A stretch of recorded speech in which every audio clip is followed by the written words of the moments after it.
Welcome to my channel. Be sure to like, comment, share, and subscribe. Let's jump right into it. All right, y'all, here is another episode of Struggle Love Chronicles, where Black men perpetuate the struggle love stereotype because it benefits them. How about that? All right, so this is about Gucci and Keyshia.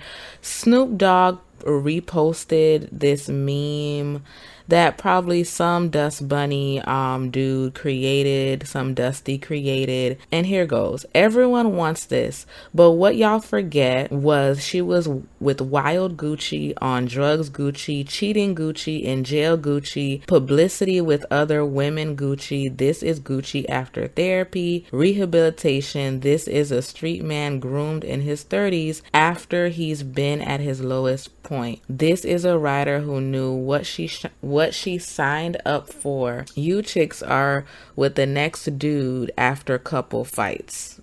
Okay, so pretty much the wording of this was trash, but pretty much it says that Keyshia stayed down, and there was a rumor that he gave her a few $1,000,000 and then she doubled it or tripled it by the time he came out. And I guess had that ready for him when he came out of jail. And so what I do on this channel, I help women to stop drinking the Kool-Aid of struggle love and everything else the media puts out there, society puts out there to oppress women, and it's specifically for Black women. And in the past videos that I've made, a lot of Black men have gaslighted me, told me it's all in my head, it's not true, Black women just needs to choose better.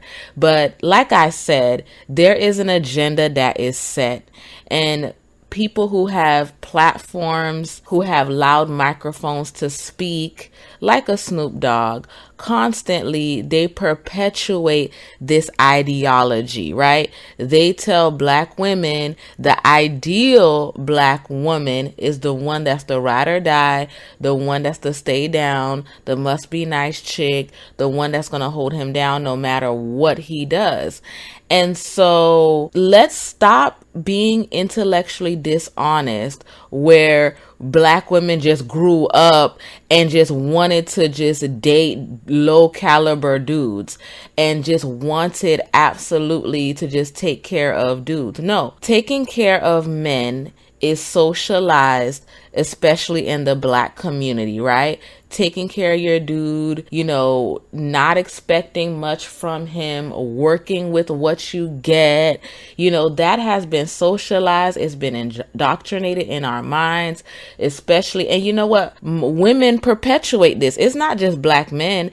Women are only passing down what they were taught, right? And Black men were passed down, they're passing down what they were taught, right? And so if we want to break generational curses, and if we don't want to repeat the toxic behavior that a lot of us were taught, it's like they only gave us what they knew, right? So we can't fault them. Now that we know better, now that we're awake, there's an awakening happening, especially with Black women that are saying, no, not I'm not putting up with this anymore, right?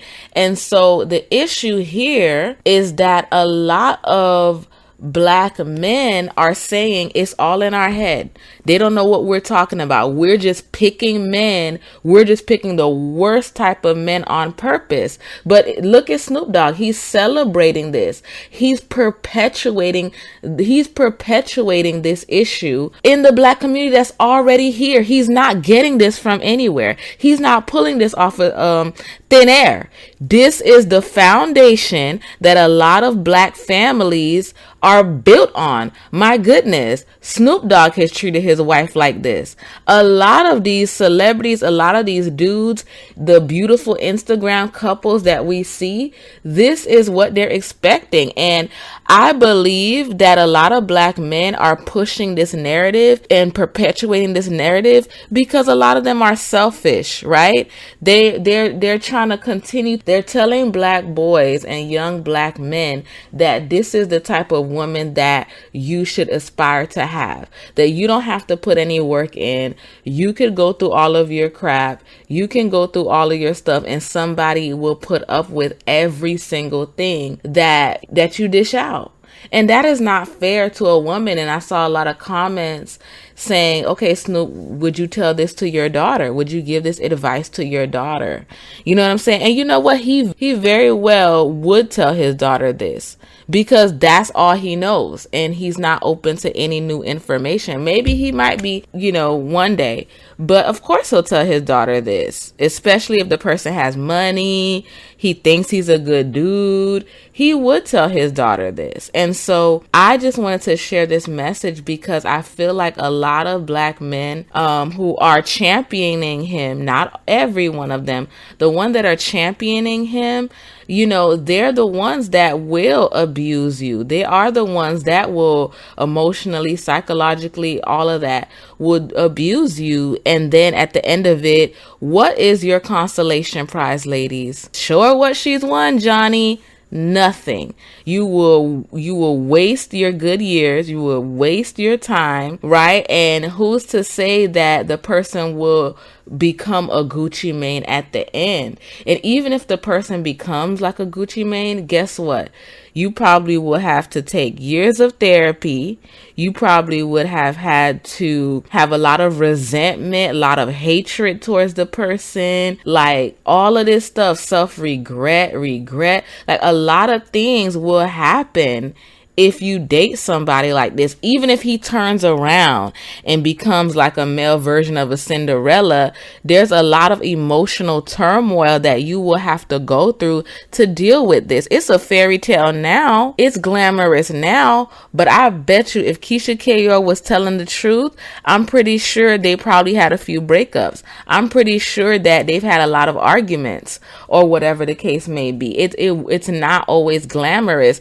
And I need to keep pressing this fact with women. Stop putting your hopes and dreams on somebody to come save you. This is a savior complex that if I put enough work in, if I'm good enough, if I support him enough, if I do enough, then you know what? He's going to turn around and he's going to become a Gucci. So let's look at Lamar Odom, and he's dealing with a new woman right now. She didn't deal with the Lamar Odom that was drugged out. She didn't get the Lamar Odom that was cheating. She didn't get the Lamar Odom that kept ODing every now and then. She didn't get that Lamar Odom. She didn't. She got Lamar Odom now that he is in recovery, now that he's, doing better. But look what Chloe had to deal with. Look at the man that Chloe had to deal with. And you know what I mean? It doesn't always end up in a happy ending. Another case, DMX. He is in my top 5. I believe he's one of the GOATs. I believe that if he got a hold of his demons for real, Jay-Z would have had a run for his money. Like I don't think that Jay-Z can see DMX, and Jay-Z is another one of my favorite rappers, right? But you know what I mean? I'm rooting for him. I want the best for him. I want him to come out on top, and I think he can. But I was so devastated when I heard that he's back in rehab. You know what I mean? And I'm like, what? Like, he just had a successful GQ. He had they did an interview with him online.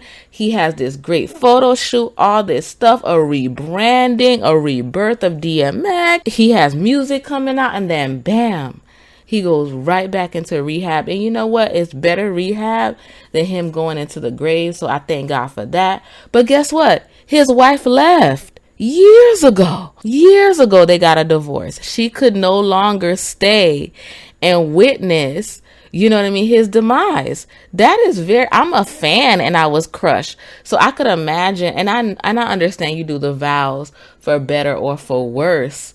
But, he was also, there was a lot of infidelity too, right? There was Linda, Felicia, and all these other ladies. Y'all know the song. And she had to deal with all of that.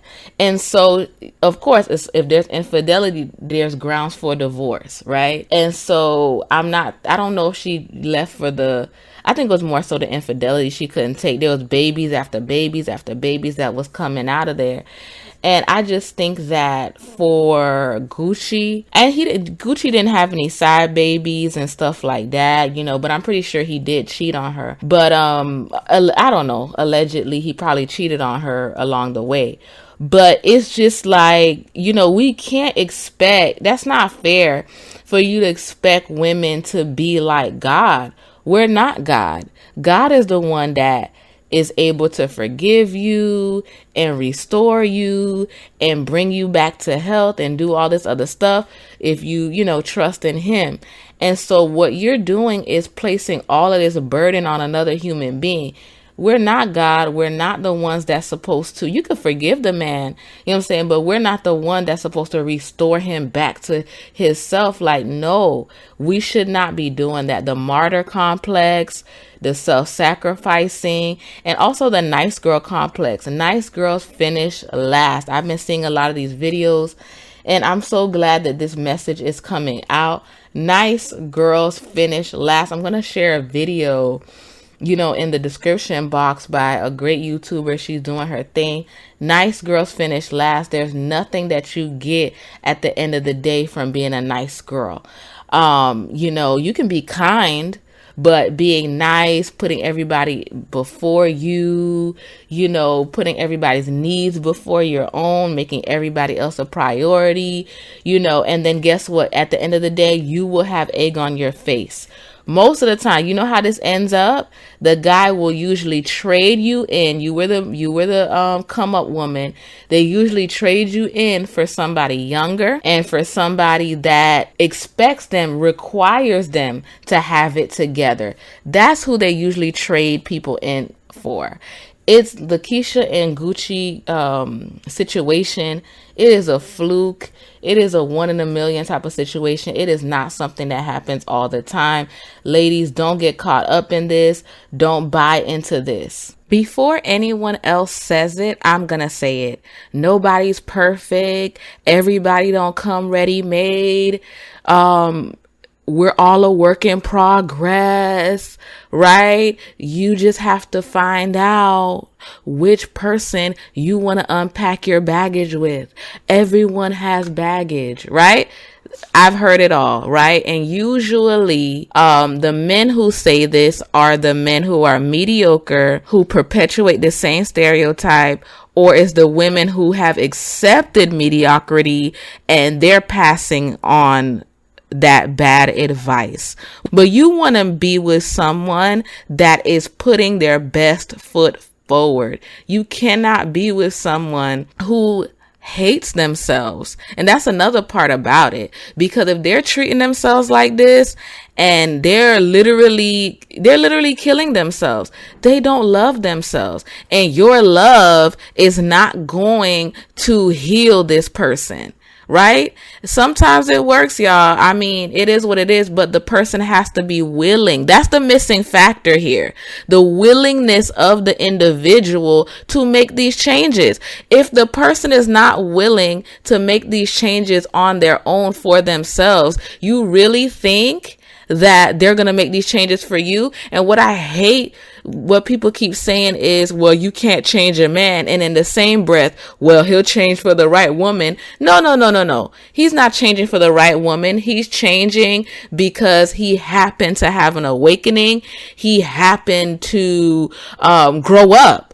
And it's not the woman that made him grow up. And you know what? If that is the case, I don't respect that either. You should want to make a change because you want to become a better person for yourself and a better member of society, or whatever the case may be. When you're doing stuff for other people, I feel like that's not going to stand. That's not going to sustain, right? Because what happens if y'all break up? Then what? You know what I mean? You cannot put your personal development and your self-growth because of a man or a woman. You know what I mean? Maybe if it's because you want to be a better human for your children, I get that, because I hear that a lot. When, people say, oh, when they had a child, that's when their life changed. They have to grind because somebody else is looking up to them. I get that fact. But this idea of, I'm going to go on a self-love journey to get the right man, I'm going to go into healing so I can manifest my man, that is the wrong motive to go through your healing. What if the man doesn't come, right? The man is not the prize at the end of the tunnel. Becoming the best version of yourself, becoming, you 2.0, 3.0, that is the prize, right? We make it seem like, when we read these blogs and we read this, you're the problem, you're broken, get healed so you could get a good man and so you could connect and you have a higher vibration and da da da da. I don't think that's the best advice. I get what they're saying, but at the end of the day, you are the prize to yourself, because if that man 20 years into marriage, he changed his mind, what are you going to do? You gonna jump off a cliff? What are you gonna do? You cannot make having a husband, having a boyfriend an idol. You can't do that. And I understand, because God said, you shall put no man before me. And what happens is we are programmed to idolize marriage, to idolize being in a relationship when we ignore common sense, right? We ignore common sense. How do we have these master's degrees and keep getting played by the same tricks over and over and over and over again? Right? We need to debunk all of these myths. We need to start unlearning all of this stuff we were programmed and start walking into our purpose, walking into our queendom. Point blank, period. They are playing games with you. They are manipulating you. They are lying to you. They are deceiving you. And if you keep falling for the same mistakes, or you keep falling for the same dude, different face, it's about time you wake up. It's about time you do something different. That's it. We're going to choose better, because you know what?